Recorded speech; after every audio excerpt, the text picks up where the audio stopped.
ఈ నెల రోజుల నుంచి తాగునీరు లేక చాలా మంది ఇబ్బందులు పడతా ఉన్నామని చెప్పారు.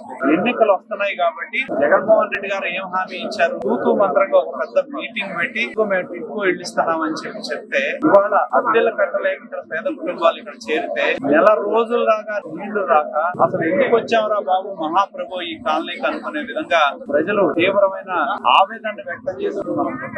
ఎండలు మండిపోతున్నాయి, పిల్లలు ఉంటారు, పనులకు వెళ్ళాలి. మంచినీళ్ళు అనేది ప్రతి వాడికి అవసరం. అది అటువంటి మంచినీళ్ల గురించి మున్సిపాలిటీ దగ్గరికి వెళ్లి వాళ్ళు చెప్పినా కూడా పట్టించుకునే పరిస్థితిలో ఉన్నారు అంటే జగన్మోహన్ రెడ్డి యొక్క పాలన ఎంత అధ్వానంగా ఉందో అర్థమవుతా ఉంది.